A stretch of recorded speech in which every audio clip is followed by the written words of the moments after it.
Hi guys. So today what I have to share with you is a destination spotlight on Sanibel Island. My daughter and I took a weekend trip to Sanibel Island about a month ago, and we were just blown away by this amazing destination. And I just wanted to share with you a little bit about why we loved it so much and give you a little couple pieces to help start planning your own trip if this is something that might be good for you. Sorry, there's a little bit of mom life going on in the background behind me. My kids made a fort last night. And once the kids make a fort that they don't want it taken down, so it's going to have to go down eventually. So sorry for the mess, but here is what we've got about Sanibel Island today. Sanibel Island. Sanibel Island is located in Florida on the Gulf side, so on the western side of Florida, down on the southern tip, kind of towards Fort Myers. It was about a 30-minute drive from the Fort Myers airport. So that little red dot is where Sanibel Island is located. And Sanibel Island is well known as a world-class destination for people who love to collect seashells. And the reason that is because I don't know if you can see it on here, but Sanibel Island is a barrier island, so it's just off the coast, but it's oriented a little bit differently. So most barrier islands are parallel to the shore. Sanibel is actually laid out so that it's perpendicular to the main shoreline. So what that does is it acts like a big scoop. It catches all sorts of things that are coming on that Gulf current, and they just kind of wash up on the shore. So an island overview. Why should I come here? What is there to do? What is this place like? So Sanibel is a really kind of a small, intimate feeling island. It has beautiful beaches. It has amazing sunrises and sunsets. That picture in the middle there was the sunset from where we were staying at our resort. And as I mentioned, has world-class seashells, tons of amazing, beautiful shells. We came back with a whole suitcase. The island is pretty laid back. And again, as I said, it's not that big, so a lot of people choose to ride bikes around them. It's a super bike-friendly place. There's bike trails, dedicated bike lanes to get you almost just about anywhere. Sanibel Island, it has a beautiful lighthouse at one end of it, and it has a lot of really homey feeling accommodations. No huge mega resorts, just kind of little super nice, super intimate mom pop sort of spaces. So that's kind of an overview of why folks love to come to Sanibel Island as a vacation destination. So when you are choosing where to stay on Sanibel Island, you have a number of different choices. There were a ton of Airbnbs. There were some traditional hotels, some really nice feeling resorts, no huge mega resort, just nice, manageable feeling places that offered a lot of activities and a lot of value. And there's a couple things that you should consider when deciding where to stay on Sanibel Island. So the first thing that you should consider is how important it is for you to be right on the beach, because just like anywhere else, the accommodations that are right on the beach are going to be a little more expensive. Something that I didn't realize before we visited is that because of the way the island is laid out, one end of the island is better for sunsets and one end of the island is better for sunrises. This picture on the right here is sunrise from where our resort was. So we were on the eastern end of the island where obviously the sunrise is going to be nicer.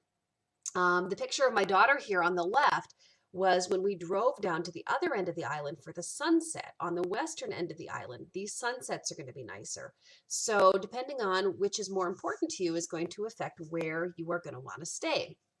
Now, just a quick note, because I know it's really tempting to stay across in much less expensive Fort Myers. And there's a couple points I have about why we are glad we didn't stay in Fort Myers. First of all, it was really nice just to be able to walk right out of the hotel and go right onto the beach to collect shells. And that meant that we could get up when the tide was good and be right there for collecting the seashells. We could be right there for the sunrise, for the sunset, without having to get in the car, drive across the causeway, park, all of these things to get over to Sanibel. So it really enhanced our time to stay right on Sanibel. And also Fort Myers has a completely different feeling to it. I mean, we could see it from um, across from on Sanibel. It's just busier. There's a lot going on. There's a lot of, big resorts and tons of restaurants and lots of traffic. And so I just don't think it would be as relaxed a trip. So that's what I've got as far as why you should stay right on Sanibel. Now we're family travelers. We've got two little kids, and so I have to put in something in here about Sanibel Island with kids. Now, if you choose to stay in a resort, there are a ton of activities that most of the resorts offer. These are some pictures of my daughter and I. Our resort offered kayaking and stand-up paddle boarding and a beautiful pool. We rode our bikes down one day to visit the lighthouse. That was super nice. The resort had bikes that we could loan out, and our resort had a tour with a naturalist one morning where she took us out on the beach and talked to us about the sea life. So that's something to consider if you are considering staying in a resort on Sanibel, is that a lot of them have really family-friendly activities. And honestly, on this trip, we just wanted to relax. This is pretty much all we did, and it was amazing. We were there for 3 days.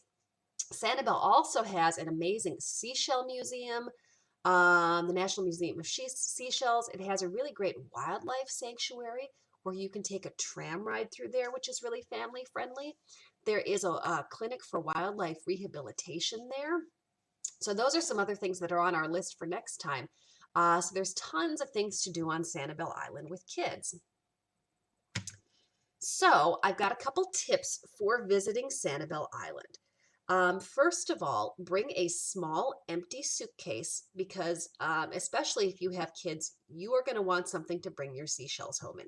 Trust me, you're going to need it.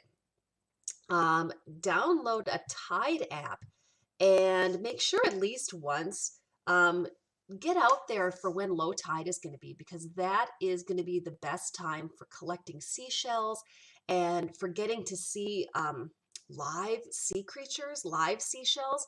Now, Sanibel has some really strict rules against collecting any live shells, but it was really cool to be able to see a real live sand dollar, to see real live creatures in their shells. And if low tide is in the morning before everybody else is up, that's a bonus. So watch that.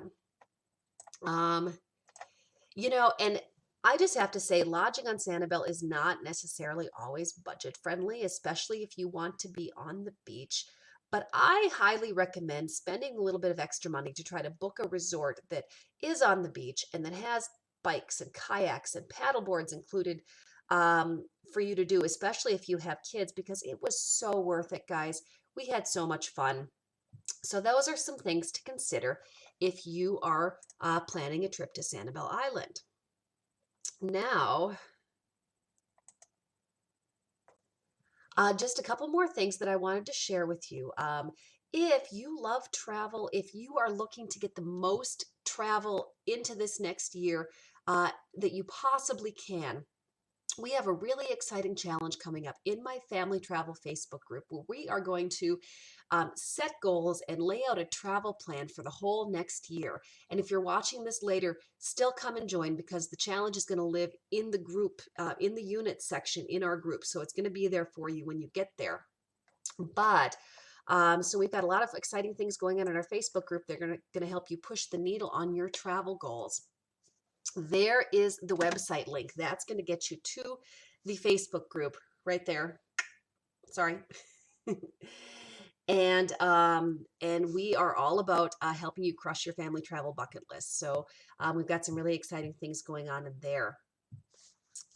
And so I am Shanna, and I thank you for joining me today. And one more thing, if you enjoyed what you see, Please hit that subscribe button, hit the bell so you get the notifications of new videos if you're here on YouTube.